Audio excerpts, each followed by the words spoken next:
Welcome to Roll for Crit. Today we're bringing you our review of Battlestations 2nd Edition. Now this was originally released in 2004, the first edition. This one came out a couple years back. It was on Kickstarter, and it is essentially, in a lot of ways, a hybrid of a traditional role-playing game with a more modern board game. You will be choosing it from a certain number of characters. There are a bunch in this deck. You can be all kinds of weird alien creatures or just a normal human if you want. There's a different mini to represent each one. And one player is going to be the enemy. They're sort of like the game master, but they're also playing against the other players. And you're going through, generally you'll go through a campaign over the course of a series of games and see who wins, and each one will present you with a different scenario. Most of the game will take place either on ships like this or maybe base station starships. And the way you'll have your own ship, this is an example of a layout. There also will be a layout for enemy ships or maybe allies, but we can't fit it all on the camera. So still, same idea, we'll use these tiles they have.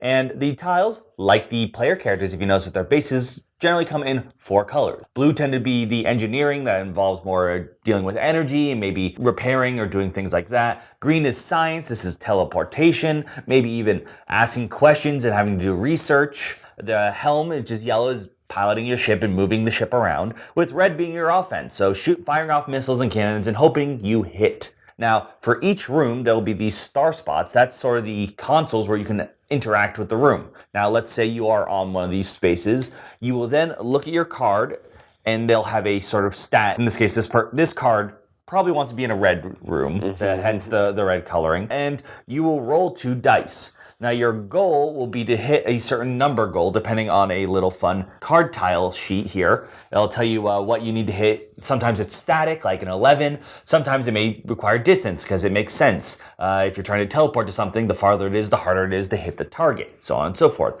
So you will roll these die, and depending on the numbers, adding your skill, you may pass or fail. Now you have a luck, which is pretty much a certain number of rerolls you get per game. So like the one, not usually good. So you may want to reroll that to try to get a better number. Now if you succeed, you usually do it. If you fail, depending on the action, you may have consequences. For example, the missiles, if you fail, actually blow up in the ship. So you do want to be careful with some of the actions that you're doing. The other big issue with most of the rooms, there are some exceptions, is pass or fail, you're going to get these use tokens on there. And until 6 full rounds pretty much cycle through, they stay on there and they can build up. And for each token of that is on there, the challenge becomes harder to complete. So you can't just keep firing off missiles or trying to pump energy or something. You have to sort of be careful with your actions. Yeah, we should also point out that in this game, those what we call rounds are actually referred to as phases. Right. That was one of my I always got mixed up with rounds and phases. Yeah, so that's a whole other thing. We can talk about turn order and stuff like that later on. Everyone needs to use the same words. Yeah, we got to have a terminology agreement across the board. The other aspect of the game, if you're not dealing with the innards of your ship, is outer space. So not all of the scenarios, but frequently they will involve one or more of these spaceport. There's a bunch of them.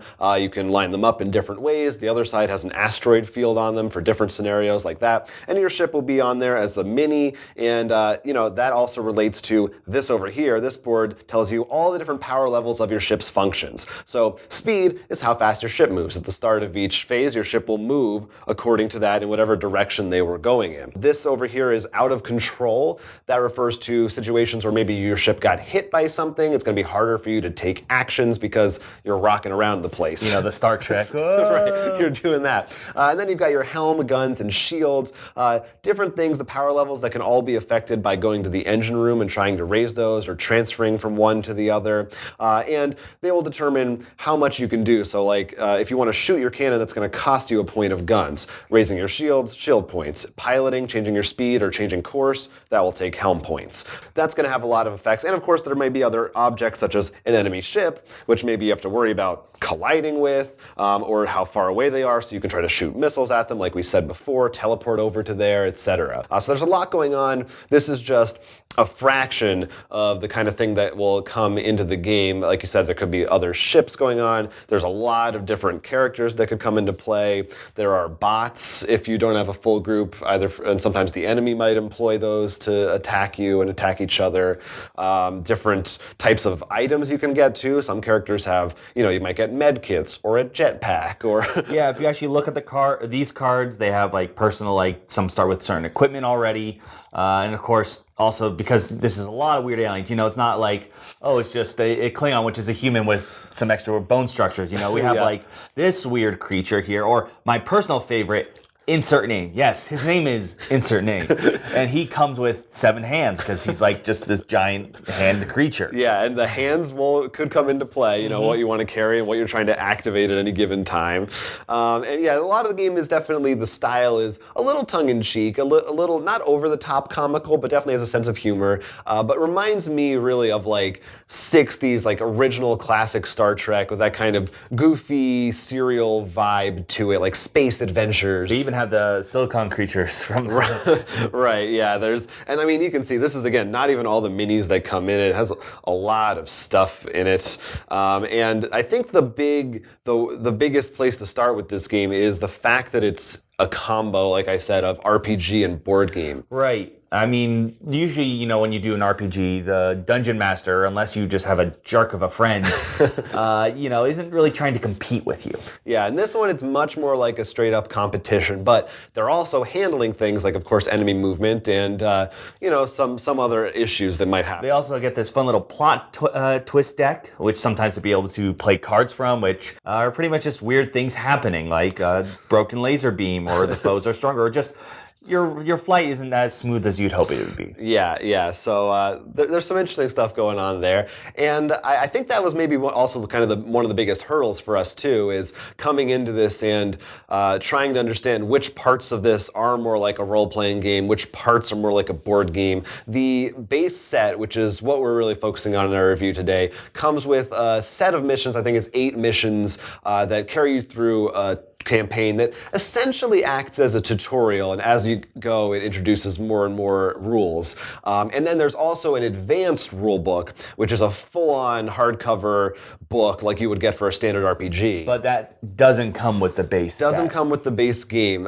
So this is, you're meant to start off with the basic scenarios and work your way up. And if you want to, I believe it's available in PDF format too, you can go ahead and go into the advanced rules. But we definitely came across a lot of times where it really throws you into the deep end a little bit, and I think it expects you to either look something up or kind of make a call on the fly as you try to figure something out. Once again, going back to board game versus RPG, it's sort of like, just wing it sometimes. Like, I think like playing D&D, there's times when we're like, hey, I want to look at this, and you're like, just do an investigation check, It's, Right. We'll figure it out. We fudge the rules because we don't want to look in a rule book for 10 minutes. And this, we felt like we had to keep going back there. Like the tutorial mission, I understand what they're doing, especially with something like this. That's always a good thing to have. I just felt like some parts it did explain well, because you start off with pretty much just getting on your ship and having to leave.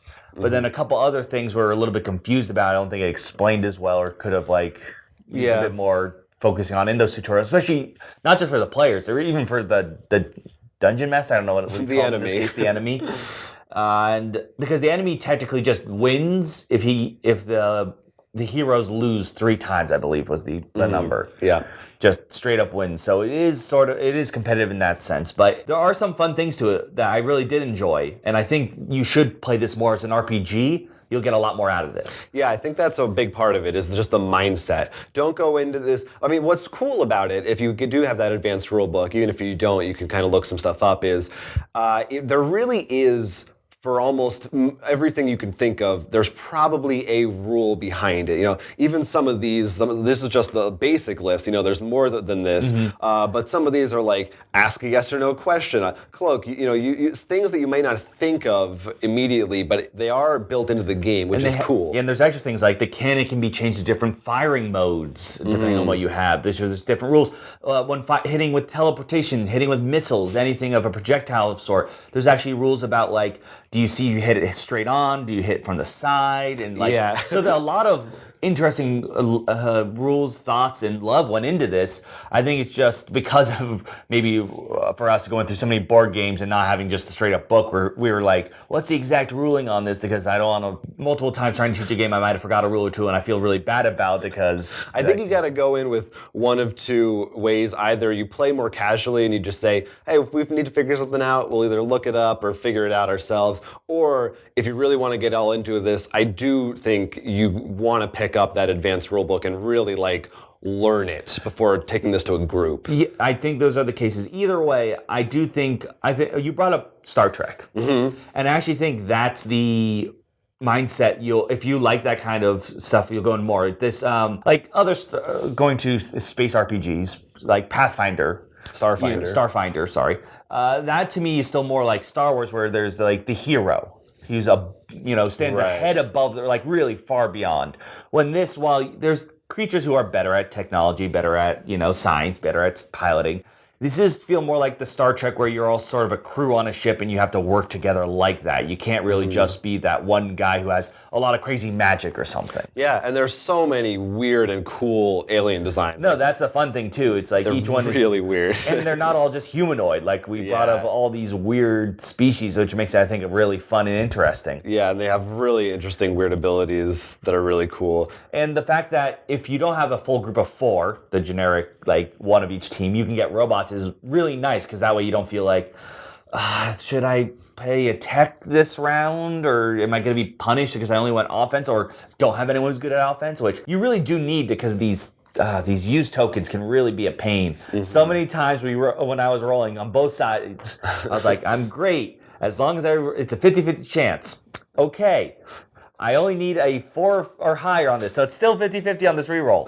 Don't get it. And then just adds 3 to the difficulty can just feel so... There is a lot of dice rolling, and like any RPG, but you can get a little bogged down in it, so that's another thing to take into account. But I think what's so cool about it at the end of the day is that if you're looking for like a spacefaring RPG-style game, this comes with all the minis, all the map tiles. The ship tiles, I think, is the coolest thing. When you have the 2 ships laid out, you're talking about like moving around the ship, and then when you teleport and invade the other ship, you're like, you have these like shoot-offs. You can like actually peek behind cover to try to get advantage and like without getting hit. This is like, if you want that ships being a part of it, you definitely should look at this. I mean, it's so much fun, and especially I'm sure after you go on the basic campaign, coming up with your own ship designs and these weird layouts can be really fun. Here are our crits and misses for Battlestations 2nd Edition. First, beaming up our crits. Included in the base set are a ton of map tiles, minis, different characters, and rules for almost anything that you can think of. It really is a great all-in-one solution for a role-playing board game hybrid. There's a good variety among the missions included in the base game. You're not just fighting, although there is a lot of combat. There are other weirder scenarios where you might have to collect data in different ways or find other things that you might have seen in an episode of Star Trek. Sometimes you'll just have to shoot down an enemy ship, but some scenarios may ask you to actually ask yes or no questions to the enemy to guess a secret word that they are thinking of. This adds a bit more interesting twist on the game, so it's not just shoot first, ask questions later. There's a strong cooperative spirit in the game between players on the same crew, whether you are fighting and divvying up roles on board your own ship or figuring out ship-to-ship combat. The way that you have different tiles not to make dungeon maps but to make ships, whether yours or your opponent's, I think is where this game shines so well. It's really fun to build up these weird ships and then of course run around them to make sure they operate right, and especially in dogfights in space or just trying to navigate asteroid fields. That's no moon. It's a miss. The rules are just all over the place because they want to let you do anything, and we really mean anything. There's just so many different weird rules and tweaks that they have. The tutorial tries to lead you along by introducing rules as you go, but we felt more of just confused sometimes about what we can and can't do. Because the advanced rules aren't included in the base game, they try to simplify things for newer players, which doesn't always work out the way you want it to. If you played any major RPG, you know dice rolling is a core mechanic, and that's no exception here. But the problem is a lot of the actions can create used tokens or something that sort of punishes you from repeating the action. I understand this may be a balancing issue, but it felt like it really stung when you just happen to be really unlucky and just not getting good rolls. depending on what action you're doing, the effects could result in you having to roll multiple dice multiple times in a row, and sometimes it can just really feel like a hassle and a struggle to deal with all those random results. When you get into the spirit of the game, I think it just shines very well. Like the idea of actually having the ship's layout, and then when you teleport across or you see the enemy ship and you're thinking about where to like hit something for maximum damage, was where this game shined so much above anything other things I've played. I feel like some of the other times when we have space RPGs, usually the ship thing is sort of almost ignored. It's like, all right, let's see if you can fly to the next planet or not. This is like, that's the core feature, and I like that a lot. It's not just what's behind the next door or wait until I land on the planet. But other times, because I think the person just wanted to be able to make it so free, the limitations just were a little confusing. And it wasn't even just trying to find some of the things at times. I think there could have been maybe the rulebook could have been worked a little bit better or something. I don't know. Yeah, again, I think a lot of it comes down to what we keep saying is that clash between two different mediums, really. And I think we come into this as both role players and board gamers, but you see the pieces and you expect there to be more of a structure, and sometimes there is and sometimes there isn't, and where that line isn't always clear. And like we said, again, those advanced rules really help, and you really want to like read that book. And once you get that all under your belt, and if you have an experienced person as the enemy who can kind of GM it for you, yeah, I think that definitely this game will significantly shine better if someone is really well versed in this game. Yeah, so I think, but if you're willing to like take the leap, and you know the idea of the concept in this genre sounds fun to you, and you're the one who wants to get this big minis game in the book and read it and teach it to your friends, then it's a great option. And you know there are plenty of spacefaring RPGs out there, but again, the fact that this just comes with everything you need in one box plus that extra book, but still, I think that's a really good value. The other thing I think we should mention, that if you maybe do want to try the ship thing, but you do like that ground combat, they do have an expansion. Is it out yet? I was on Kickstarter. On Kickstarter, yes. Dirt side, but at some point I'm sure it'll be available so as well. You can get that in as well. We didn't show this, but there's a character sheet. It's an RPG, so you can write your name and stuff. And these are like pre-made characters and stuff, but you can like craft it, because like you said, this game really does want you to do whatever you want. Yeah, yeah, it's pretty cool. So yeah, if you are a fan of those space type shows or anything else, you like RPGs, give this one a shot. Battlestations 2nd edition. We haven't played the 1st edition, can't compare to that, but this one's really cool. It's a very ambitious game. You should definitely take a look at it. And we also, a few months back, did an interview with the creator. So if you're curious about more of the thought process behind how it was designed and how it was made, definitely look at that. We'll link to it below because there's some cool stuff there as well. So thanks for watching, and let us know in the comments if you've played Battlestations, either version, any version, what you think about it too. And why is insert name the best alien? Yeah. But until the next sun rises, I'm Will. I'm Jonathan. And this is Roll for Crit. We would love it if you liked and subscribed to this channel and supported us on Patreon as well. For legal reasons, we've got to disclose we're on Facebook, Instagram, and Twitter with more awesome content.